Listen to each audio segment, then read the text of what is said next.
وأصحابه أجمعين. اللهم صل على سيدنا محمد وعلى آل سيدنا محمد كما صليت على إبراهيم وعلى آل إبراهيم في العالمين إنك حميد مجيد. أعوذ بالله من الشيطان الرجيم. بسم الله الرحمن الرحيم. ولوطا إذ قال لقومه أتأتون الفاحشة وأنتم تبصرون أئنكم لتأتون الرجال شهوة من دون النساء بل أنتم قوم تجهلون. فما كان جواب قومه إلا أن قالوا أخرجوا آل لوط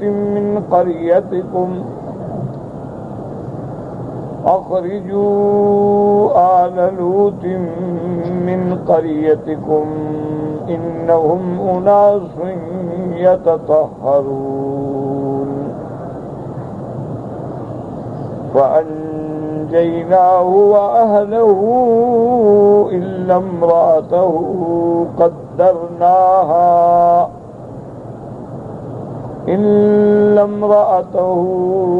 قدرناها من الغابرين. وأمطرنا عليهم مطرا فساء مطر المنذرين. قال المؤلف والمفسر رحمه الله تعالى أدام النفع بعلومه وعلومكم في الدارين آمين. إلى أن قال يخبر تعالى عن عبده ورسوله لوط علیہ السلام. اب ان آیات مبارک میں اللہ تبارک و تعالی خبر دیتے ہیں اپنے بندے، اپنے پیغمبر، اپنے رسول حضرت لوط علیہ السلام کے بارے میں. انہ انذر قومہ نقمۃ اللہ بہم فی فعلہم الفاحشہ، کہ حضرت لوط علیہ السلام نے اپنی قوم کو ڈرایا کہ تم جو فاحشہ کا ارتکاب کر رہے ہو، لم یسبقکم الیہا احد من بنی آدم، تم سے پہلے کسی انسان نے اس جرم کا ارتکاب نہیں کیا، تو اس جرم کے سب سے پہلے ارتکاب کرنے والے تم ہو. اور جو قوم کسی برائی کی بنیاد رکھتی ہے، قیامت تک جو برائی ہوگی اس پہ بھی عذاب لکھا جائے گا. تو اللہ تبارک و تعالی معاف فرمائے، یہ لواطت کا جو فعل شنیع ہے سب سے پہلے یہ قوم لوط نے اختیار کیا، اس سے پہلے یہ کبھی جرم ہوتا ہی نہیں تھا. وہی اتیان الذکور دون الاناث، اور ان کا جرم یہ تھا کہ وہ عورتوں کو چھوڑ کے نعوذ باللہ لڑکوں سے بدفعلی کرتے تھے. وذالک فاحشۃ عظیمۃ استغنى الرجال بالرجال والنساء بالنساء، اور یہ سب سے بڑا فاحشہ ہے، سب سے بڑا منکر ہے، سب سے بڑا گناہ ہے کہ مرد مرد سے بدفعلی کرے اور عورت عورت کے ساتھ نعوذ باللہ. حالانکہ اللہ تبارک و تعالیٰ کا جو نظام ہے، اللہ نے عورتوں کو مرد کے لیے بنایا ہے اور مرد کو عورت کے لیے بنایا ہے.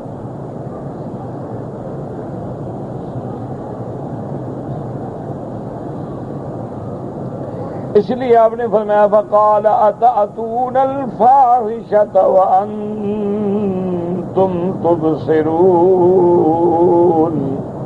اس میں دو قول ہیں، بعض مفسرین فرماتے ہیں کہ اس کا معنی یہ تھا کہ حضرت نے فرمایا کہ تم اس فعل منکر کو کرتے ہو اور جانتے ہو کہ یہ برا فعل ہے. اور بعض علماء نے فرمایا کہ نہیں، تم اس حال میں بدفعلی کرتے ہو کہ ایک دوسرے کو دیکھتے بھی رہتے ہو، حیا ہے ہی نہیں. اتأتون الفاحشة وانتم تبصرون أن يرى بعضكم بعضا وتأتون في ناديكم المنکر، یعنی تم ایک دوسرے کو اس گناہ کی حالت میں دیکھتے بھی رہتے ہو، اور تمہاری نادی جو ہے، تمہاری مجالس جو ہیں، اس کے اندر ہر وہ کام ہوتا ہے جو منکر ہے، ہر وہ کام ہوتا ہے جو غیر معروف ہے، ہر وہ کام ہوتا ہے جس میں اللہ کی نافرمانی ہے. اسی فرمایا انکم لتأتون الرجال شہوة من دون النساء بل انتم قوم تجہلون۔ حضرت لوط علیہ السلام نے فرمایا کہ تم عورتوں کو چھوڑ کے مردوں سے اپنی شہوت رانی پوری کرتے ہو، اصل بات یہ ہے کہ تم بالکل جاہل ہو، تمہیں کسی معروف اور منکر کا بھی پتہ نہیں ہے۔ اَیْ لَا تَعْرِفُونَ شَيْئًا لَا طَبْعًا وَلَا شَرْعًا، نہ تو شرعاً تمہیں پتہ ہے کہ یہ حرام ہے، اور نہ تمہاری طبیعت کے اندر یہ گندا فعل ہے، تمہیں اس کا شرم بھی نہیں آتا۔ چلو ایک ہے کہ آدمی شرعاً حرام، ایک طبعاً بھی حرام ہے کہ آدمی نعوذ باللہ ثم نعوذ باللہ کہ ایک مرد جو ہے ایک مرد کے ساتھ اپنی شہوت رانی پوری کرے اور اپنی خواہشات کے مٹانے کے لیے مقام وہ جو گندگی کے لیے اللہ نے بنایا ہے اس کو استعمال کرے، تو اس سے بڑی جہالت اور رذالت کیا ہو سکتی ہے؟ اسی لیے دوسرے مقام پہ بھی حضرت لوط علیہ السلام نے فرمایا اتأتون الذکران من العالمین وتذرون ما خلق لكم ربكم من ازواجکم بل انتم قوم عادون، کہ تم مردوں کے ساتھ ایسی حرکت کرتے ہو اور اللہ نے تمہارے لیے جو بیویاں پیدا کی ہیں ان کو چھوڑ دیتے ہو۔ فما كان جواب قومه الا ان قالوا اخرجوا آل لوط من قريتكم انهم اناس يتطهرون۔ اب قوم کے پاس کوئی جواب نہیں ہے، کوئی دلیل نہیں ہے، بے حیائی ہے، اس کا کیا جواب ہے؟ لیکن اس قدر بے حیائی پہ وہ غرور میں آ گئے تھے کہنا کہ بھئی لوط علیہ السلام اور ان کے ماننے والوں کو نکالو بابا، یہ بڑے پاک لوگ ہیں، یعنی یہ بھی طنز میں کہہ رہے ہیں، یہ نہیں ہے کہ وہ واقعی پاک سمجھتے ہیں، مانا طنز کر رہے ہیں، جیسے کوئی کہے کہ ہاں بابا یہ بڑا پاک صاف آدمی ہے، بابا تو ہمارے ساتھ نہ رہا کرو نا، ہم تو گندے ہیں۔ تو مانا یہ ہے کہ یہ طنز ہوتا ہے، طنز کر رہے ہیں پیغمبر کے کہ ان کو نکال دو، ہم کیوں جائیں، ہمارا تو علاقہ ہے، ہمارا گھر ہے، ہم جو چاہیں کریں۔ اَيَتَحَرَّجُونَ مِنْ فِعْلِ مَا تَفْعَلُونَهُ کہ لوط علیہ السلام ان کے ماننے والوں کو تکلیف ہوتی ہے، وہ تمہارے اس فعل کو برا سمجھتے ہیں۔ وَمِنْ إِقْرَارِكُمْ عَلَىٰ سَنِيِّكُمْ فَأَخْرِجُوهُمْ مِنْ بَيْنِ أَظْهُرِكُمْ فَإِنَّهُمْ لَا يُصْلِحُونَ بِمُجَاوَرَتِكُمْ فِي بِلَادِكُمْ، بھئی ان کو اس علاقے سے بھی نکال دو، یہ تمہارے ساتھ رہنے کے قابل نہیں۔ فَعَزَمُوا عَلَىٰ ذَلِكَ، انہوں نے فیصلہ کر لیا کہ لوط علیہ السلام کو اور ان کے ایمان والوں کو ہم نکال دیں گے اور اپنے علاقے جو ہے ہم ان سے خالی کرا لیں گے۔ اللہ نے فرمایا تم بھی کرے، ہم نے بھی فیصلہ کیا، تم ان کو کیا نکال دو گے، ہم ہمیشہ کے لیے تمہیں ہلاک و برباد کر دیں گے۔ اس لیے فرماتے فَدَمَّرَ اللَّهُ عَلَيْهِمْ وَلِلْكَافِرِينَ أَمْثَالُهَا، اللہ نے ایسے کافروں کو ہمیشہ کے لیے ہلاک کر دیا۔ قال اللہ تعالیٰ فَأَنْجَيْنَاهُ وَأَهْلَهُ إِلَّا امْرَأَتَهُ قَدَّرْنَاهَا مِنَ الْغَابِرِينَ، اللہ فرماتے ہیں کہ ہم نے حضرت لوط علیہ السلام اور ان کے ساتھ ایمان والوں کو نجات دی، مگر ان کی بیوی جو ہے وہ بھی ہلاک ہو گئی۔ اے من الحالکین مع قومها لأنها كانت ردءا لهم على دینهم وعلى طریقتهم۔ یاد رکھیں کہ حضرت نوح علیہ السلام اور حضرت لوط علیہ السلام دونوں پیغمبروں کی بیویاں جو ہے وہ کافرہ ہیں۔ اللہ نے قرآن میں بیان کیا ضرب اللہ مثلا للذین کفروا امرأة نوح وامرأة لوط كانتا تحت عبدین من عبادنا صالحین فخانتاہما۔ اللہ فرماتی ہے مثال دیا کہ دیکھو نوح کی بیوی ہے کافرہ ہے، لوط پیغمبر کی بیوی ہے کافرہ ہے، اور دونوں اللہ کے پیغمبروں کے گھر میں ہیں، لیکن اللہ کے پیغمبروں میں گھر میں رہتے ہوئے بھی انہوں نے خیانت کی، اور پھر پیغمبر ان کو اللہ کے عذاب سے نہ بچا سکے، اللہ نے دونوں کو غرق کر ہلاک کر دیا۔ اس لیے فرماتے ہیں کہ حضرت لوط علیہ السلام کی جو بیوی تھی وہ بھی اپنی قوم کے ساتھ تھی، ان کی مدد کرتی تھی، ان کے راستے میں افعال قبیحہ، اور ان کے افعال قبیحہ پہ وہ راضی تھی۔ تو اسی سے یہ بھی معلوم ہوتا ہے کہ ایک آدمی گناہ نہیں کرتا لیکن دوسرے کے گناہ پہ راضی ہے تو گویا وہ بھی گناہ گار ہے۔ ایک آدمی شراب نہیں پیتا، اس کے ساتھی شراب پیتے ہیں لیکن وہ خاموش ہے، کٹے رہتے ہیں، کھاتے ہیں، پیتے ہیں، ان کے ساتھ دوستی ہے، تو یہ بھی اسی شرابیوں کے حکم میں ہے۔ تو اگر کسی منکر پہ آدمی راضی ہوگا تو وہ بھی انہی میں سے اٹھایا جائے۔ اس لیے حتیٰ کہ ایک حدیث مبارک میں آتا ہے اللہ نے حکم کیا فرشتوں کو کہ فلاں بستی پہ عذاب نازل کر دو، تو انہوں نے کہا کہ یا اللہ اس بستی میں تو ایک ایسا بندہ ہے جو 24 گھنٹے آپ کی یاد میں ہے، آپ کے ذکر میں ہے، تو اس کے بارے میں کیا حکم ہے؟ اللہ نے کہا اس کو بھی ہلاک کر۔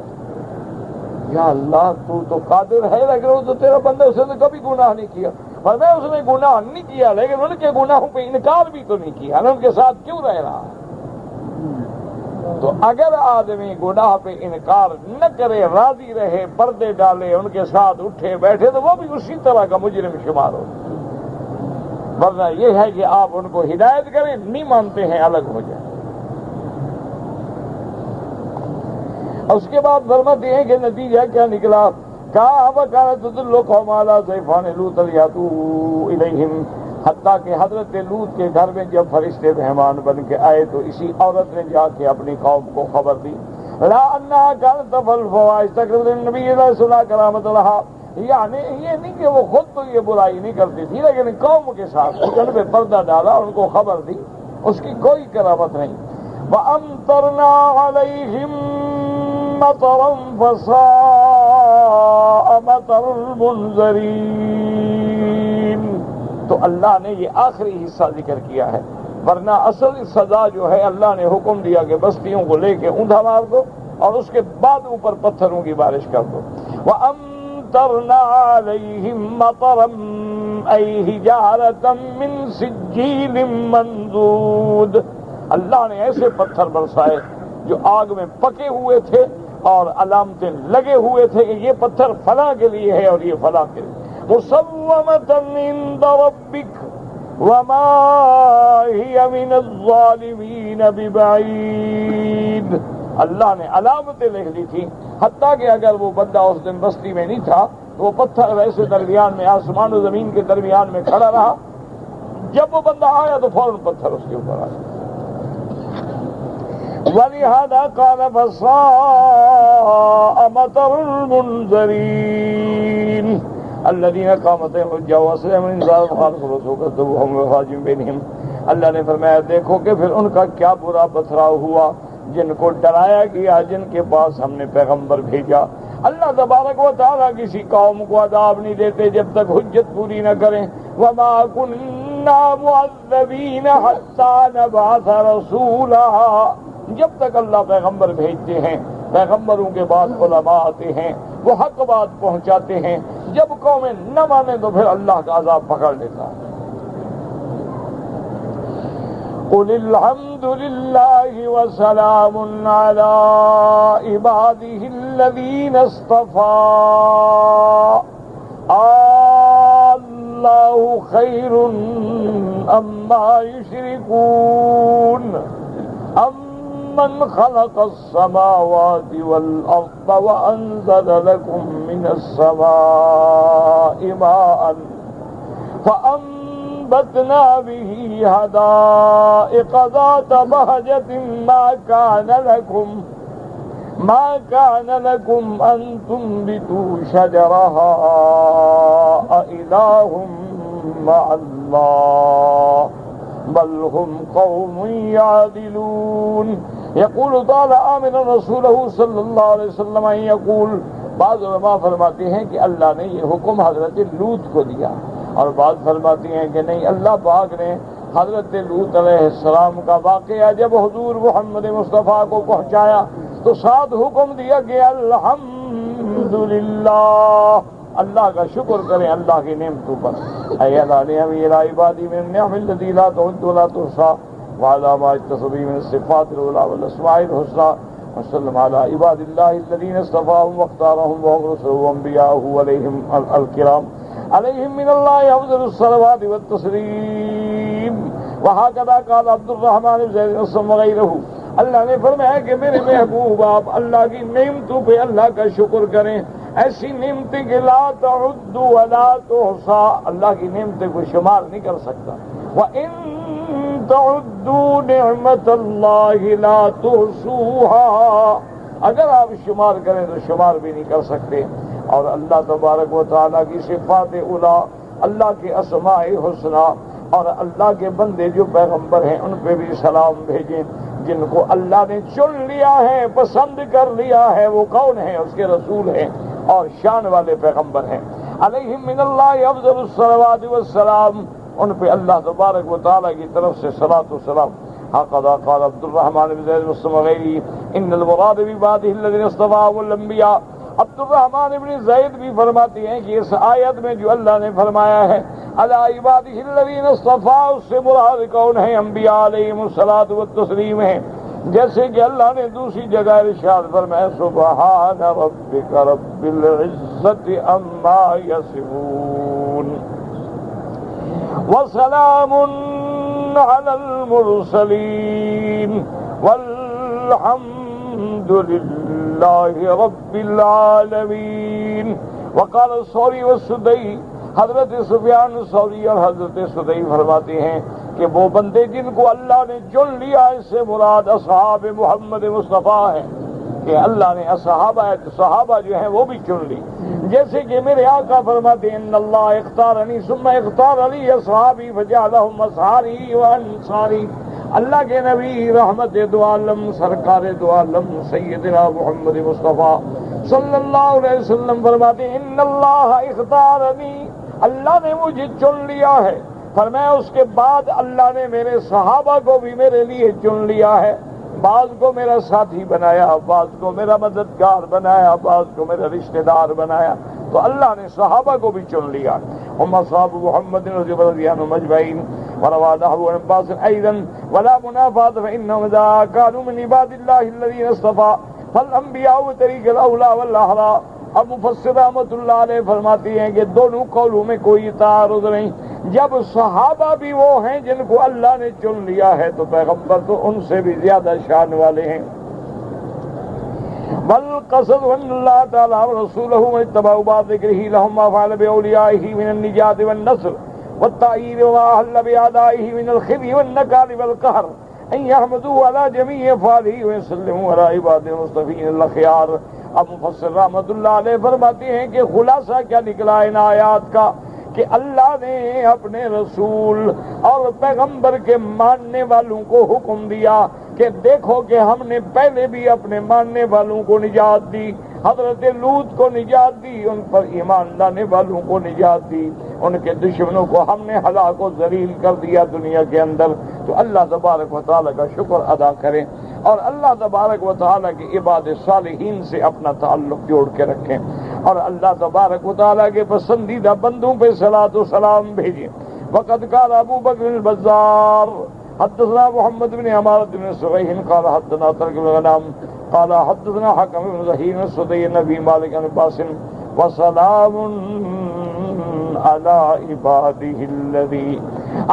عباده الذين اصطفى قال هم اصحاب محمد صلى الله عليه وسلم اصطفاهم الله النبي رضی اللہ عنہم۔ اس سے مراد حضور کے صحابہ ہیں جن کو اللہ تبارک و تعالیٰ نے حضور کے صحابیت کے لیے چن لیا ہے۔ اللہ تبارک و تعالیٰ نے ان کو محمد مصطفیٰ کی صحبت نصیب فرمائی ہے رضی اللہ تعالیٰ عنہم ورضوا عنہ۔ اللہ خیر مما یشرکون، یہ حمزہ استفہامیہ ہوتا ہے کہ ظالموں اللہ کو ماننا بہتر ہے یا شرک کرنا؟ ایک خدا ماننا ہے سینکڑوں خدا بنا لینے، ایک کے دروازے پہ حاجت مانگنی ہے سینکڑوں دروازوں پہ ٹھوکریں کھانی۔ استفہام انکار المشرکین فی بات ما لا آیات اخرى ثم شرع تعالی یبین انہ هو المنفرد بالخلق والرزق والتدبیر دون غیرہ۔ اللہ تبارک و تعالی نے مشرکین کا رد فرمایا کہ سینکڑوں خدا بنانے والوں لات عزا منات کو اللہ کے کعبے میں سجانے والوں ذرا غور کرو کہ وہ ایک خدا کا ماننا بہتر ہے یا سینکڑوں کا ماننا بہتر ہے۔ اور اس کے بعد پھر اللہ تبارک و تعالیٰ اپنی توحید پر دلائل دیتے ہیں، اپنی قدرت کاملہ پر دلائل دیتے ہیں، اپنے علم محیط پہ دلائل دیتے ہیں۔ فرمایا امن خلق السماوات من خلق السماوات والأرض وأنزل لكم من السماء ماء ای خلقت السماوات فی ارتفاعها و صفاتها، اللہ فرماتے ہیں کہ غور کرو وہ کون ذات ہے جس نے آسمانوں کو پیدا کیا، پھر آسمانوں کو ایسے بلند چھت بنا دیا، اور کیسے کیسے آسمانوں کو رنگ دیا ہے، کیسے آسمانوں میں اللہ نے سیارات، اللہ نے کواکب و نجوم رکھے ہیں۔ وما جعل فیہا من الکواکب النیرہ والنجوم الظاہرہ والافلاک الدائرہ، کیسے اس کے اندر اللہ نے ابراج بنائے ہیں۔ وخلق الارض فی استفالها وکثافتها، اور کیسے اللہ نے زمین کو پیدا فرمایا، کیسے بچھایا، کیسے نرم بنایا ہے۔ وما جعل فيها من الجبال والأطوال والسهول واللوار والفيافي والكفار والزروع والأشجار والثمار والبحار والحيوان لا اختلاف الأصناف والأشكال والألوان وغير ذلك، اور پھر اللہ نے زمین کو بچھانے کے بعد اس میں پہاڑ رکھے، اللہ نے اس کے اندر کیسے کیسے میخیں لگائیں، اللہ نے اس کے اندر کیسے وادیاں بنائیں، اللہ نے اس کے اندر کیسے گھاٹیاں بنائیں، اللہ نے اس کے اندر کیسے کیسے جنگل پیدا کر دیے، کیسے کیسے کھیتیاں اگائیں، کیسے کیسے درخت اگائے، کیسے کیسے پھل اگائے، کیسے کیسے دریا جاری کیے، اور اللہ نے پھر حیوان پیدا کیے کہ ہر حیوان کا رنگ بھی الگ ہے، شکل بھی الگ ہے، فوائد منافع بھی الگ ہیں، بعض کھانے کے لیے ہیں، بعض سواری کے لیے ہیں، بعض دونوں کاموں کے لیے ہیں۔ اسی اللہ فرماتے اولم یروا انا خلقنا لهم مما عملت ایدینا انعاما فهم لها مالکون وذللناها لهم فمنها ركوبهم ومنها يأكلون۔ اللہ نے فرمایا کیا میری قدرت کاملہ پہ غور نہیں کرتے ہیں کہ ہم نے اپنے ہاتھوں سے تمہارے لیے کیسے کیسے جانور پیدا کر دیے ہیں، اور ان میں تمہارے لیے کیسے منافع رکھ دیے ہیں، کہ بعض جانور ہیں جو تیرے گوشت کے کام آتے ہیں، بعض جانور ہیں جو تیری سواری کے کام آتے ہیں، بعض جانور ہیں جو سواری کے بھی اور کھانے کے بھی کام آتے ہیں۔ یہ سب کچھ میں نے پیدا کر کے تیرے لیے رکھا ہے، پھر بھی تم اپنے خدا کو نہیں پہچان سکتے۔ تو اس لیے اللہ تبارک و تعالی نے اب ان آیات مبارکہ میں دلائل توحید کا ذکر فرمایا ہے کہ اللہ کو اللہ کی صفات سے پہچانو، کہ اللہ تبارک و تعالی کی ذات نے کیونکہ جتنی کائنات پیدا ہوئی ہے یہ سب کی سب دلالت کر رہی ہے کہ ہمارا کوئی پیدا کرنے والا ہے۔ وفی کل شیء لہ آیۃ تدل علی انہ واحد۔ اور پھر اللہ نے کیسی کیسی نعمتیں تمہیں عطا فرمائی ہیں، کیسی زمین بنائی، کیسے زمین بچھائی، اور اللہ نے قرآن میں کئی مقام پہ توجہ دلائی کہ والسماء بنیناها بأید وإنا لموسعون والأرض فرشناها فنعم الماهدون ومن كل شيء خلقنا زوجين لعلكم تذكرون۔ اللہ پاک اپنی قدرتوں کی طرف توجہ دلاتے ہیں، اور بندے کا کام یہ ہے کہ اللہ کی صفتوں پہ غور کریں، پہچانے اور اللہ پہ ایمان لے آئیں۔ اللہ سے دعا کریں اللہ ہمیں بھی صحیح ایمان نصیب فرمائے اور سب پریشانیاں ہم غم دور فرما دیں۔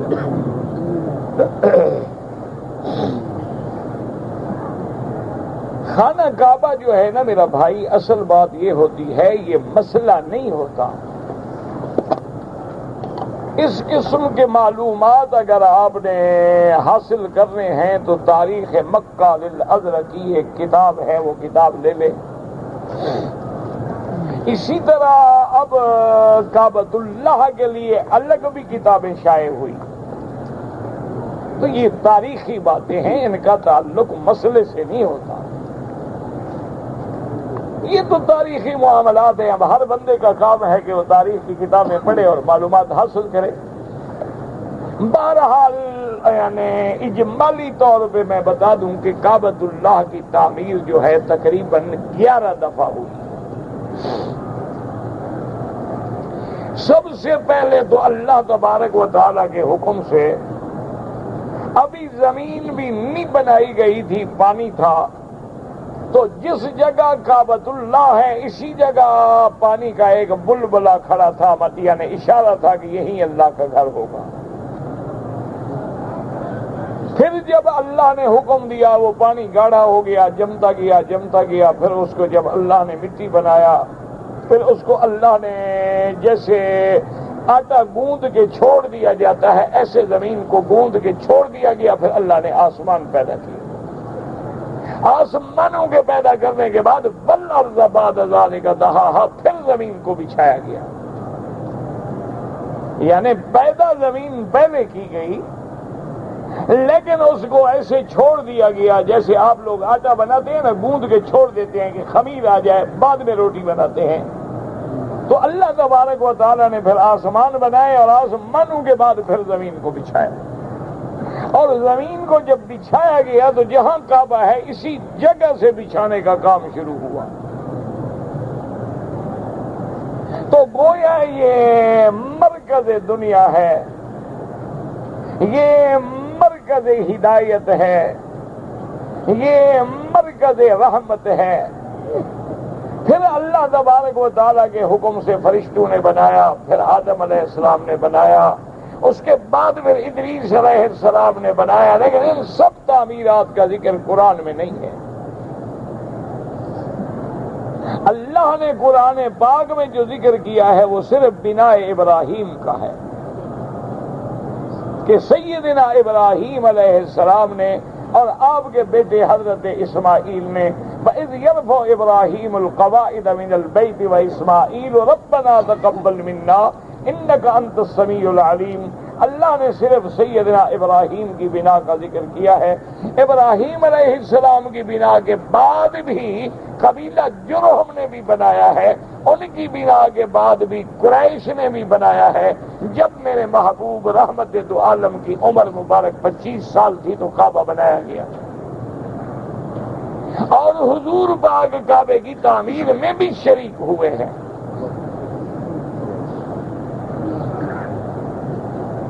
اور قریش کے بعد پھر حضور کی دلی تمنا مبارک یہ تھی کہ اللہ اگر مجھے موقع دے تو میں کعبے کو دوبارہ بناؤں، کیونکہ قریشیوں نے کعبے کو چھوٹا کر دیا تھا۔ یہ جو حتیم ہے جہاں برنالہ مبارک ہے 7 ہاتھ، یہ کعبے کے اندر کا حصہ ہے۔ پیسہ ان کے پاس تھوڑا ہو گیا، جب پیسے ان کے پاس پورے نہ ہوئے نے کبھی بلڈنگ چھوٹی کر دو، عمارت چھوٹی کر دو، لیکن حرام کا پیسہ نہیں لگانا۔ یعنی ہیں کافر، ہیں مشرک، لیکن وہ بھی اللہ کے گھر میں حرام نہیں لگاتے۔ ہمارے ایمان والے جو ہیں وہ بینکوں کا پیسہ لگاتے ہیں مسجد میں۔ اور یہ بھی یاد رکھو کہ جو مسجدیں بینک کے پیسے سے بنے، انشورنس کے پیسوں سے بنے، یا زمین گورنمنٹ کی ہے اور آپ نے زبردستی قبضہ کر کے مسجد بنائی، ایسی جگہوں پہ تو نماز پڑھنا بھی جائز نہیں۔ اگر ارض مغصوبہ ہے، یعنی زمین چھین لی آپ نے، یا آپ کہتے ہیں کہ یہ شاملات دے ہیں لہذا گورنمنٹ کی زمین پڑی ہوئی ہے اور یہاں ہم اللہ کا گھر بنا دیں، بالکل ناجائز ہے۔ اسی طرح اگر آپ نے مسجد کے اندر زکوٰۃ کے پیسہ لگایا ہے، ناجائز ہے۔ اسی طرح اگر آپ نے مسجد کے اندر شراب کی کمائی لگائی ہے، ناجائز ہے۔ سود کا پیسہ لگایا ہے، ناجائز ہے۔ رشوت کا پیسہ لگایا ہے، ناجائز ہے۔ تو حرام کے پیسے سے اگر مسجد بنائی جائے تو اس میں نماز پڑھنا ناجائز۔ اچھا، اسی طرح دیکھیں کہ بعض ہمارے افسران جو ہوتے ہیں اپنی طرف سے وہ اپنے دماغ میں سوچتے ہیں کہ ہم اچھا کام کر رہے ہیں۔ کئی ایسے افسران کو میں نے دیکھا کہ جو بندہ ان کے پاس کام کے لیے آتا وہ کہتے بھئی ہم مسجد بنا رہے ہیں، باہر جا کے پہلے ٹکٹ کٹاؤ چندے کی 50 100 جتنا دینا چاہتے ہو ٹکٹ کٹاؤ، پھر کام کی درخواست لے کے آؤ۔ اب اگلا تو مجبور ہے، وہ مجبوراً دے رہا ہے، خوشی سے نہیں دے رہا، یہ پیسہ لینا حرام ہے۔ حتیٰ کہ علماء نے اور فقہاء نے، بزرگوں نے لکھا ہے کہ اگر کوئی مولوی تقریر کر کے لوگوں کو رلا کے اور توجہ دلا کے کہ یتیم ہیں اور بچے ہیں اور غریب ہیں اور بھوکے مر رہے ہیں، اور یہ اس طرح چندہ مانگتے ہیں، وہ کہتے ہیں ڈاکے مارنے میں اور اس میں کوئی فرق نہیں۔ ڈاکو زبردستی لوٹ لیتا ہے، یہ بھی تو ان کے دماغ کو ادھر متوجہ کر کے ان سے پیسے نکلوا رہا ہے، ورنہ وہ دینا تو نہیں چاہتے۔ اچھا بعض شرمندہ کرتے ہیں، اچھا بھی کتنا ذمہ دار بیٹھے ہو، کتنے لوگ بیٹھے ہو، لاکھوں والے بیٹھے، اٹھو مسجد کے لیے چندہ، تو یہ حرام ہے۔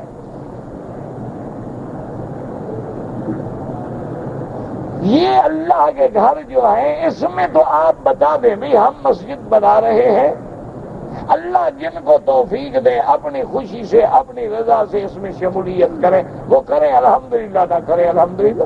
یہ تو نہیں کہ ان کے گلے پڑ جاؤ کہ اچھا جی فلاں نے 1000 دیا، فلاں نے 2000 دیا، اعلان ہو رہا ہے، کوئی تماشا ہے؟ یہ اللہ کا گھر بڑی نازک چیز ہے۔ اچھا فرض محال تمہارے پاس پیسے نہیں ہیں، کوئی بات نہیں، کچی دیوار دے دو، کوئی ضروری نہیں ہے کہ تم سنگ مرمر لگاؤ، کوئی ضروری نہیں ہے کہ تم قالینیں بچھاؤ، اللہ کا گھر ہے، وہ چھوٹی سی دیوار دے دو، اندر کنکریاں ڈال دو، تم چٹائیاں بچھا دو، اللہ اکبر، نماز شروع ہو جائے۔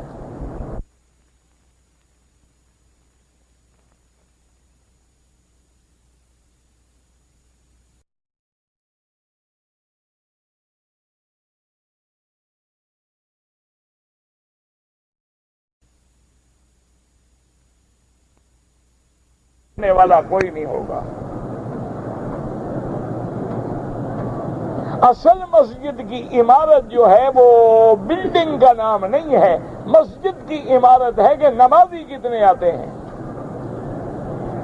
آیا وہ مسجد معمورہ ہے، آباد ہے کہ نہیں ہے۔ آباد کا معنی یہ تھوڑا ہے کہ بلڈنگ خوبصورت ہو اور محراب خوبصورت ہو اور جناب آپ کبے خوبصورت بنائیں اور سینٹرل ایئر کنڈیشن بنائیں اور قالینیں بھی، یہ تو کوئی ضروری نہیں۔ آپ ایمان سے کہیں ہمارا عقیدہ ہے کہ ساری کائنات میں مسجد الحرام کے بعد اگر کوئی مسجد افضل ہے تو مسجد نبی محمد مصطفیٰ ہے صلی اللہ علیہ وسلم۔ اور حضور کی مسجد جو ہے پتہ ہے کیا تھا، چھڑیاں ڈالی ہوئی تھی، جب نماز پڑھتے بارش آ جائے تو سارے کھڑے کھڑے بھیگ جاتے، تو چونکہ حضور کی مسجد پہ پتھر نہیں لگے ہوئے تھے اور رنگ نہیں ہوا تھا، اس کی شان میں کمی آ گئی۔ حضرت ابو بکر صدیق رضی اللہ تعالیٰ عنہ سے جب صحابہ نے کہا کہ اب اللہ نے پیسہ دیا ہے حضور کی مسجد کو بنا دے، اس نے کہا بھی میں تو جرأت نہیں کرتا ہوں کہ حضور پاک نے نہیں بنائی، میں کیسے بناؤں؟ اور یقین کریں کہ جب تک ہمارے مساجد میں سادگی تھی، جب تک ہمارے طلباء چٹائیوں پہ بیٹھ کے پڑھتے تھے اور رات کو مسجدوں میں سوتے تھے، سوکھی روٹیوں پہ علم حاصل کرتے تھے، اس وقت علماء پیدا ہوئے۔ آج ایک بھی مولوی نہیں پیدا ہوتا۔ آپ کی یونیورسٹیوں میں ہزاروں طلباء جو ہیں وہ ہر سال ایم اے کرتے ہیں، بی اے کرتے ہیں، بعض لوگ ماشاءاللہ پی ایچ ڈی تک پہنچ جاتے ہیں، لیکن جہالت کا یہ عالم ہے کہ سورۃ فاتحہ کا ترجمہ بھی نہیں آتا۔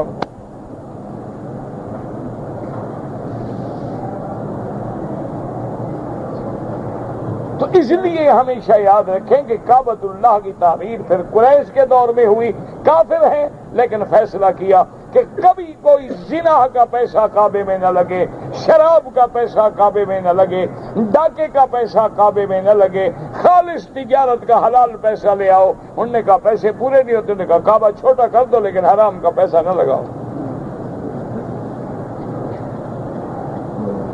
تو اب میرے آقا کی تمنا تھی، حضور نے فرمایا کہ عائشہ لولا قومک حدیث احد بالاسلام، اگر یہ قوم نئی نئی اسلام میں نہ آئی ہوتی تو میں کعبے شریف کو گرا کے دوبارہ بناتا اور جو حصہ کعبے کے باہر ہے اس کو کعبے کے اندر میں شامل کر دیتا، اور دروازہ بھی اونچا رکھنے کے بجائے نیچے رکھتا، اور ایک دروازے کے بجائے 2 دروازے رکھتا، ایک آنے کے لیے ایک جانے کے لیے۔ یہ تو تمہاری قوم نے اونچا کر کے دروازہ رکھ دیا، جس کو چاہتے ہیں آنے دیتے ہیں، جس کو چاہتے ہیں دھکا دے دیتے ہیں۔ یہ حضور کی تمنا تھی، لیکن حضور نے فرمایا کہ میں نہیں بناتا ہوں۔ لوگ نئے نئے اسلام میں آئے ہیں، کہیں گے اللہ کے نبی نے سارا دین بدل ڈالا، کعبہ بھی بدل ڈالا۔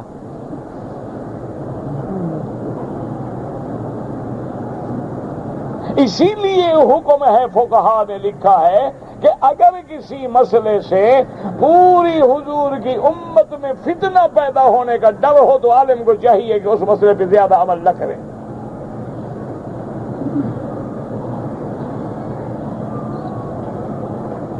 اب حضور کے زمانے گزرنے کے بعد جب عبداللہ ابن زبیر کو، جو بی بی اسما کے بیٹے ہیں، حضرت ابو بکر کی بیٹی کا بیٹا ہے، بی بی عائشہ کی بہن کا بیٹا ہے،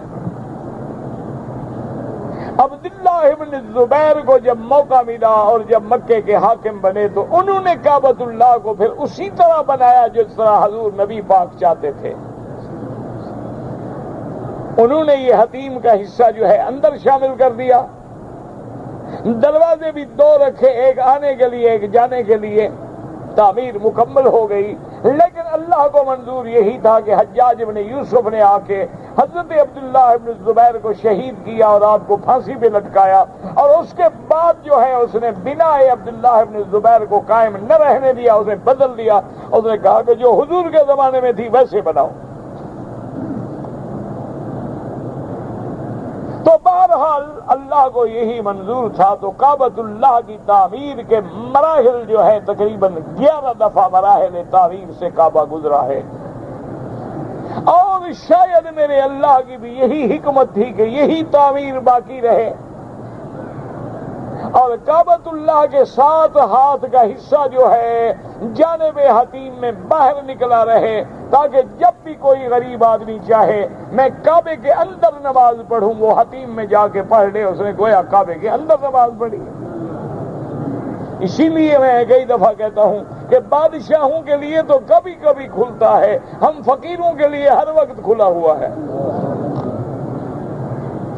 یہ اللہ کا نظام ہے، شاید میرے اللہ کو یہی منظور تھا، اسی لیے اللہ نے اسی کو باقی رکھا ہے۔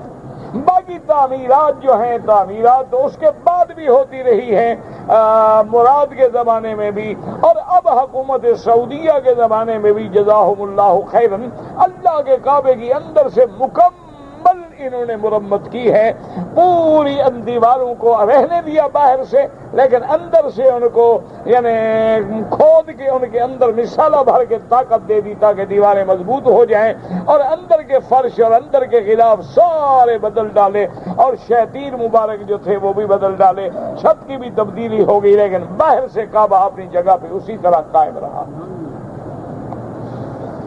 تو زیادہ تفصیل پڑھنی ہے تو یہ تاریخی بات ہے، تاریخ مکہ لے لیں، تاریخ کعبہ لے لیں، تاریخ حرمین لے لیں، اس میں ساری تفصیلیں آپ کو مل جائیں گی۔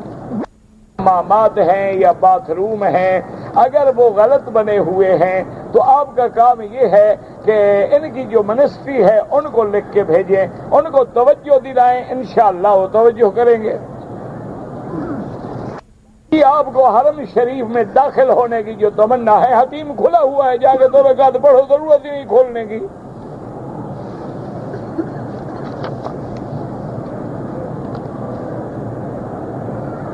اگر کوئی آدمی الیکٹرانکس کی چیزیں ہیں یا گاڑیاں ہیں یا اور چیزیں ہیں، مثلا نقد پہ قیمت ہے 1 لاکھ، وہ کہتا ہے کہ میں آپ کو 2 سال کی ادھار پہ دوں گا لیکن قیمت ہوگی 1.5 لاکھ، تو یہ جائز ہے، منع نہیں ہے۔ منع یہ ہے کہ اس کی 2 قیمتیں ہو گئی، نقد پہ 1 لاکھ، ادھار پہ 1.5 لاکھ۔ آپ نے گویا یہ چیز 1.5 لاکھ میں خریدی ہے، بس حلال ہو گئی۔ آپ نے پیسہ تو نہیں لیا نا کہ 1 لاکھ لے کے 1.5 لاکھ دیں، آپ تو چیز خرید رہے ہیں، لہذا یہ سود نہیں بنتا، لیکن افضل اولا یہ ہے کہ یہ کاروبار بھی نہ کیا کرو۔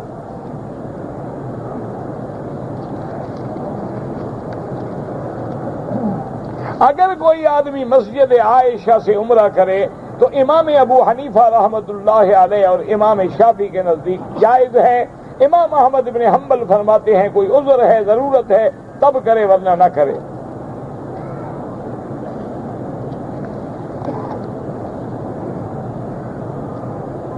نبی پاک کی نماز جو ہے رفع یدین کے بغیر ثابت کر دیں. میں کوئی دعویٰ کر کے بیٹھا ہوں؟ دعویٰ تمہارا ہے، تم ثابت کرو. جو دعویٰ کرے دلیل تو وہ دیتا ہے نا. تم ایسا کرو کہ ایک حدیث صحیح صریح متواتر ثابت کرو جس میں حکم دیا ہو حضور نے. آمنا و صدقنا آنکھوں پہ ہمارے حدیث رسول.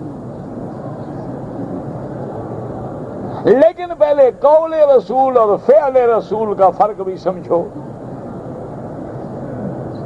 اور آپ کا کیا خیال ہے؟ آپ حضرت عبداللہ ابن مسعود کو کیا سمجھتے ہیں جو اتنا بڑا آدمی ہے، اتنا بڑا جلیل القدر صحابی ہے، اتنا بڑے فقہاء صحابہ میں ہے کہ حضرت ابی موسیٰ اشعری اور بڑے بڑے صحابہ جو تھے وہ کہتے تھے کہ ما دام عبداللہ ابن مسعود فیکم، جب یہ تمہارے اندر موجود ہے کسی اور سے مسئلہ ہی نہ پوچھا کرو. تو انہوں نے نماز پڑھی اور فرمایا میں وہ نماز پڑھ کے دکھاتا ہوں جو حضور نے پڑھی ہے، اور صرف جب پہلی دفعہ تکبیر تحریمہ کہی تو ہاتھ اٹھائے، بعد میں نہیں اٹھائے. لیکن ہم نے تو کبھی جھگڑا نہیں کیا، جھگڑا تو تم کر رہے ہو، لہذا تم دلیل دو ہمیں. یہ اچھی بات ہے، کرو تم دلیل، ہم دیں.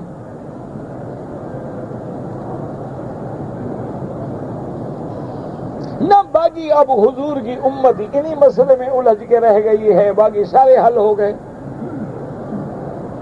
کافروں سے مقابلہ ہو گیا، قادیانیت سے معاملات پورے ہو گئے.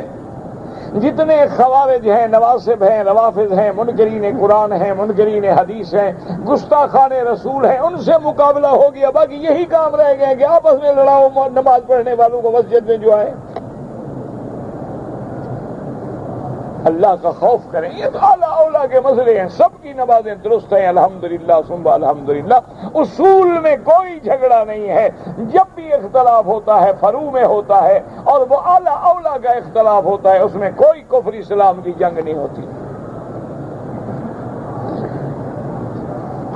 اگر کوئی آدمی حدود حرم میں مسکین ہے تو دم ذبح کرنے کے بجائے اس کو ہم پیسے دے دیں، بالکل ناجائز ہے. دم دم ہے، پیسہ پیسہ ہے.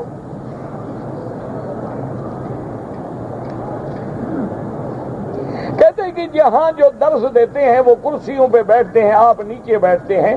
ہر آدمی کا مرتبہ ہے، جن کی اونچا مرتبہ ہے اونچا بیٹھتے ہیں. میں تو طالب ہوں.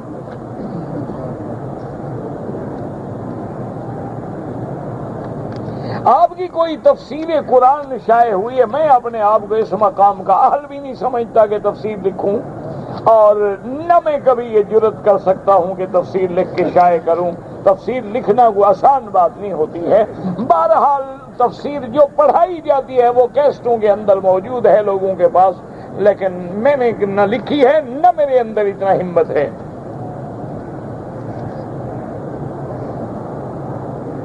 عورتوں کو قبروں پہ جانے سے اس لیے منع کیا گیا ہے، حضور نے فرمایا کہ عورتیں رقیق القلب ہوتی ہیں، کمزور دل ہوتی ہیں، وہاں جا کے جزا فضا کرتی ہیں، روتی ہیں، پیٹتی ہیں، ایسی باتیں زبان سے نکالتی ہیں جو اللہ کے حکم کے خلاف ہوتی ہیں.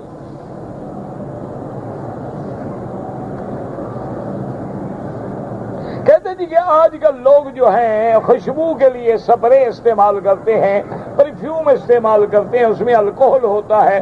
الکوہل اپنی اصلی حالت میں نہیں رہتا، وہ مٹ جاتا ہے. اس لیے علماء نے فرمایا ہے اس کا استعمال جائز ہے، لیکن افضل یہ ہے کہ عطر استعمال کیا کرو یا ایسا پرفیوم استعمال کرو جو فری الکوہل ہو، جس میں الکوہل نہ ہو. اب بھی وہ بھی ملتے ہیں، کوئی بات نہیں ہے. افضل یہ ہے، ویسے جائز ہے.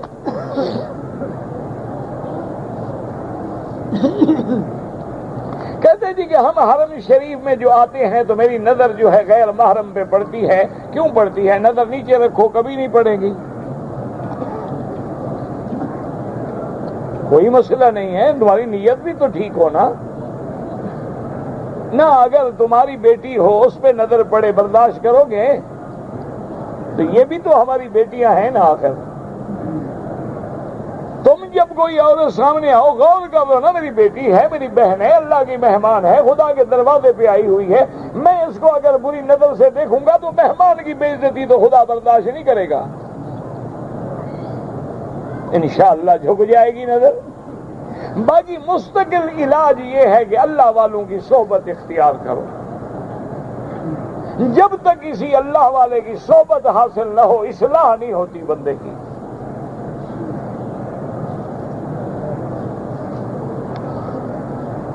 بہت سارے لوگ جو ہیں حمامات کے دروازے پہ لکھتے ہیں اللہ ہدایت دے ان کو، نہ لکھا کریں. نماز آنکھیں بند کر کے کیوں پڑھنا چاہیے؟ اللہ نے آنکھیں دی ہیں، ہم اندھے کیوں ہو جائیں؟ وجہ کیا ہے؟ بالکل نماز میں آنکھیں کھلی رکھیں اور سجدے کی جگہ پہ نظر رکھیں.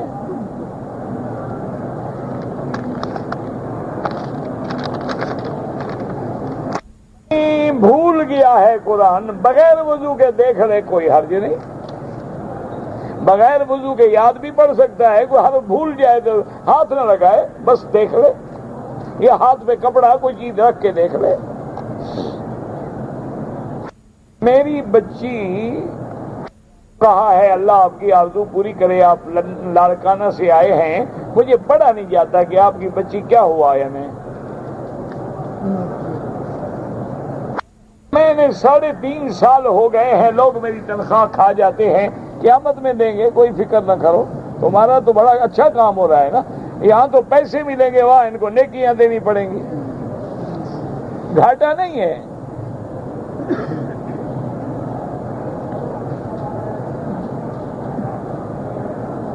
لڑکی آئے عمرہ کرنے کے لیے اور اس نے وہ دوائی گولیاں استعمال کرنی کہ مجھے حیض نہ آئے تاکہ میں اتنے دن جو ہے اللہ کے گھر میں عبادت کر سکوں. بالکل جائز ہے، کوئی منع نہیں.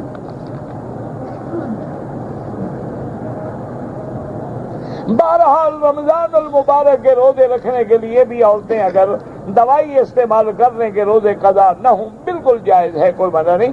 مسئلہ یہ ہے کہ حیض آئے تو روزہ نہ رکھے، نہ آئے ہی نہ تو روزہ کیوں نہ رکھے. لیکن ایک بات یاد رکھنا کہ کوئی دوائی بغیر کسی معتمد علیہ لیڈی ڈاکٹر کی رائے کے استعمال نہ کریں، ورنہ ہم نے دیکھا ہے وہ بیچاری 8 دن حیض سے بچنا چاہتی ہیں، 18 دن پلیت رہتی ہیں، گولیاں اور عذاب بن جاتی ہیں. اللہ کے نظام کو چھیڑ دیا جاتا ہے نا. ایک ترتیب ہے، چلنے دیں. آخر حضور کی بیویاں تو گولیاں نہیں کھاتی تھی، تو ان سے زیادہ تو آپ زائدہ نہیں ہو.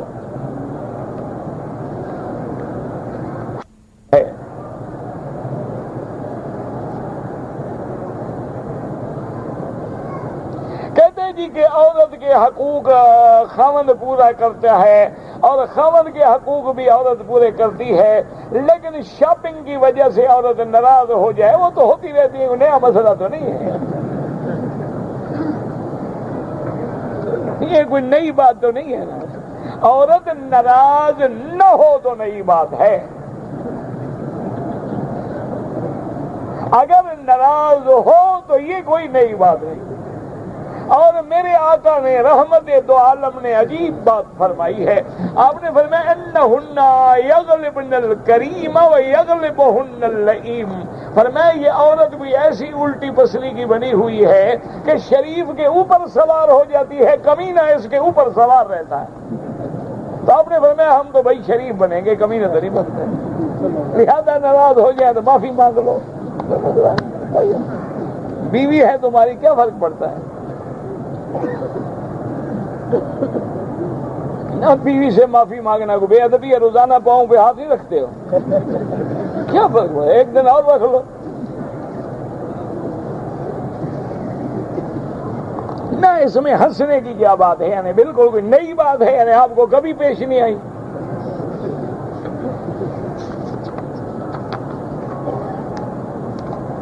اللہ تعالیٰ آپ کا مجاہدین کا ساتھ دیں. اللہ اپنے بندوں کی خود مدد فرمائیں گے، فکر نہ کرو.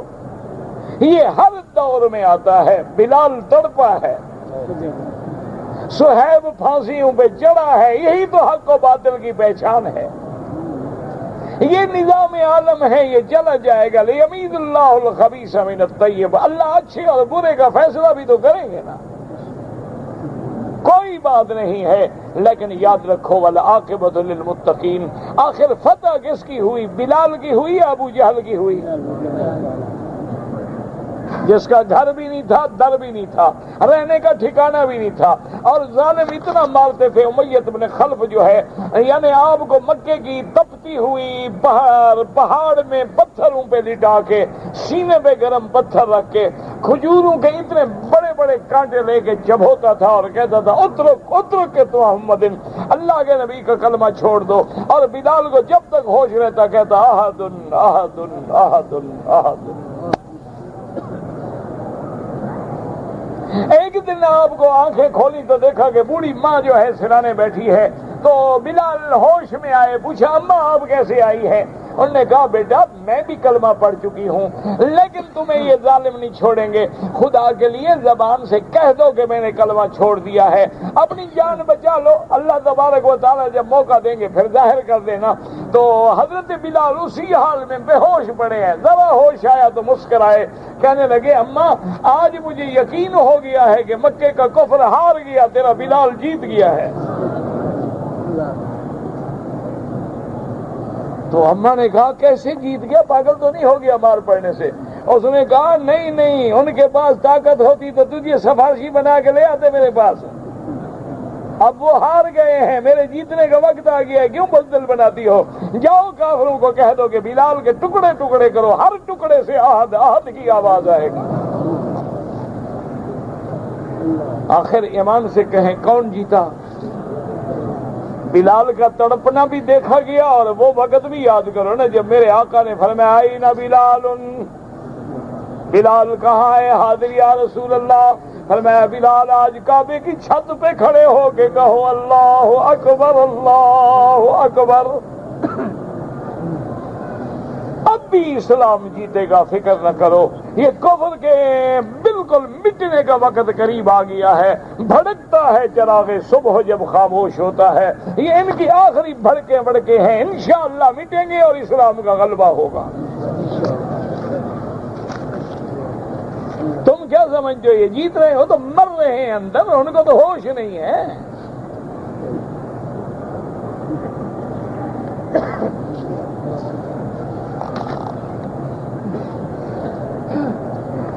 مجھے ایک بیماری برس کی، اللہ شفا عطا فرمائے، حضور کی دعا ہے اللہم انی اعوذ بک من البرص والجذام وسیء الاسقام، یہ دعا پڑھ کے مانگا کرو، اللہ کریم ہے، اللہ شفا دیں گے۔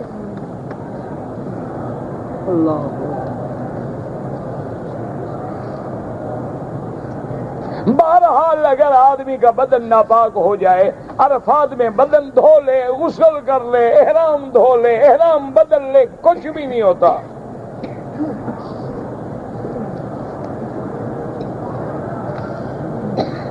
اگر کوئی آدمی اپنی بیوی سے دور رہے تو زیادہ سے زیادہ 6 مہینے، لیکن اگر میاں بیوی راضی ہیں اور بیوی کی حفاظت کا انتظام ہے، اس کی عزت مال جان ہر محفوظ ہے، تو زیادہ عرصہ بھی شوہر باہر رہ سکتا ہے۔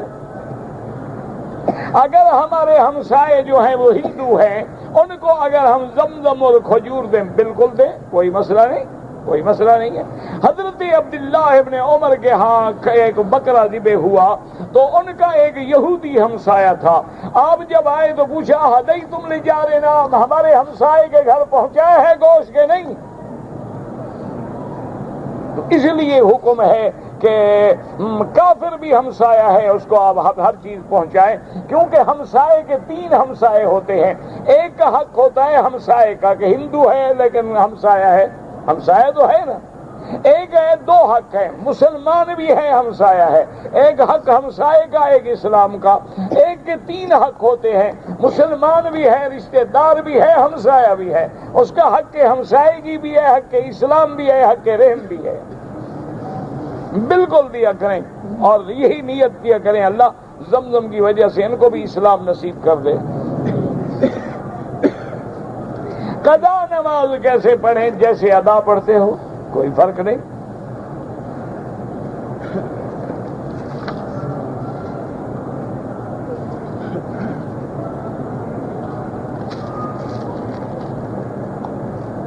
امام اولین کی پیروی بالکل ضروری ہے، صحابہ کے اندر بھی صرف 149 صحابہ تھے جو فتویٰ دیتے تھے، باقی سب ان کی اتباع کرتے تھے۔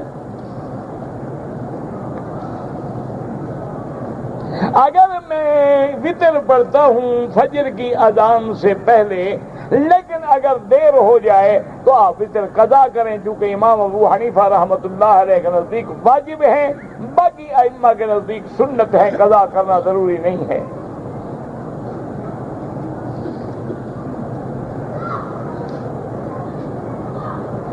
بہرحال ماہواری جو ہے 5 دن آپ کی عادت ہے، تو 5 دن کے بعد تسلی کرنے کے کیا باقی خون بند ہو گیا ہے، عورت کپاس رکھ کے ہر لحاظ سے جب یقین ہو جائے کہ پاک ہو گئی ہے غسل کر لے۔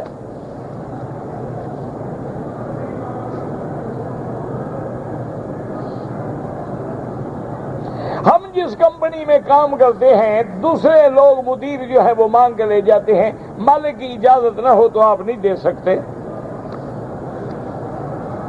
کوئی عورت بھی پیغمبر گزری ہے، کوئی نہیں گزری، ایک نے جھوٹا دعویٰ کیا تھا، ایک عورت تھی، اس نے کہا کہ میں بھی نبی ہوں۔ وہاں کے اس دور میں علماء کرام جو گئے انہوں نے کہا کہ تم کیسے نبی بن گئی؟ نبی کی حدیث ہے کہ لا نبی بعدی، میرے بعد کوئی نبی نہیں۔ انہوں نے کہا میرے بعد حضور نے فرمایا مرد نبی کوئی نہیں، یہ تھوڑا کہا ہے کہ لا نبی بعدی کہ عورت بھی نہیں ہوگی، لہذا میں تو عورت ہوں۔ اچھا ایک اور مرد تھا، اس نے نبوت کا دعویٰ کیا، جب شادی ہو گئی تو ایک ہی نبوت ختم ہو گئی،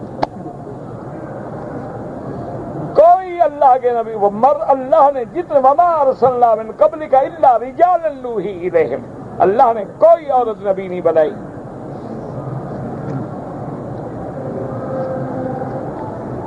یہ بھی اللہ کی حکمتیں ہیں، عورتیں نبی بنتی نہ ناراض ہوتی ساری امت بروا دیتی، یہ بھی شکر کرو نہیں بنی۔ اللہ نے جو امام نہیں بنایا انہوں نے کہا دی کھڑے رہو مقتدی، میں جاری نہیں پڑھاتی نماز، دفع ہو۔ یہ حکمت ہے نا، اللہ کی ہر شان میں حکمت ہے۔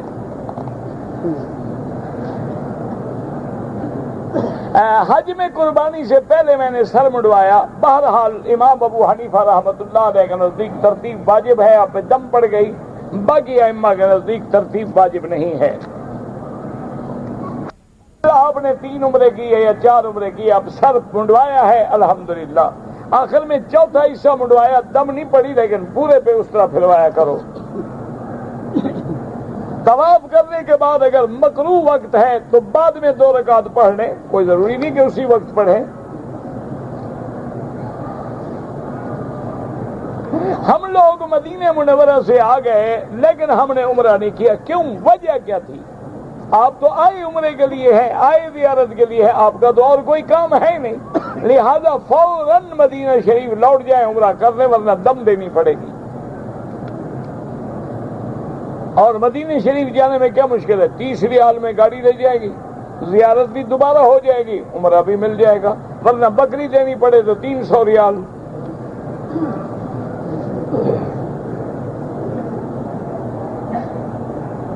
ایک عورت نے مجھے دم کے پیسے دیے ہیں، اس نے کہا مجھے یقین ہے دم تو نہیں پڑا، میں احتیاطاً کر رہی ہوں، تو ٹھیک ہے حرم میں ذبح کے جانور لے کے ذبح کر کے خیرات کر دیں۔ علماء کا فتویٰ جو بھی آپ کے پاس ہے وہ دارالافتاء سے رجوع کریں۔ بہرحال کوئی انسان مزدور ہے، گاڑی چلاتا ہے، طواف کراتا ہے، اجرت لیتا ہے، ٹھیک ہے، کوئی بات نہیں۔ اگر کوئی آدمی رات کو سونے سے پہلے بھی تہجد پڑھے، وہ تہجد ہوتی ہے، یہ کوئی مسئلہ نہیں کہ پہلے سوئے نیند کرے بعد میں تہجد پڑھے۔ افضل یہ ہے کہ ہر طواف کرنے کے بعد 2 رکعت پڑھیں، لیکن اگر 2-3 طواف اکٹھے کر کے بعد میں 2 رکعت پڑھیں تو جائز ہے۔ اور مکے میں رہتے ہوئے افضل عبادت یہ ہے کہ طواف زیادہ کریں۔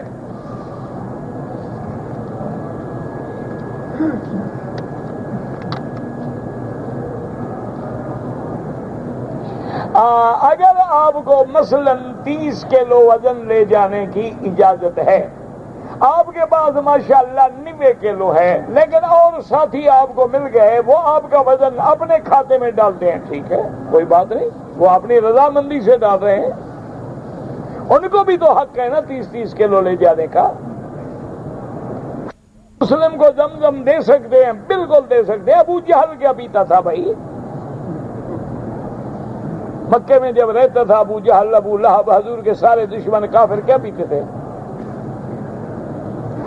اسود کو بوسہ دینے میں دھکے دینا جو ہے وہ حرام ہے.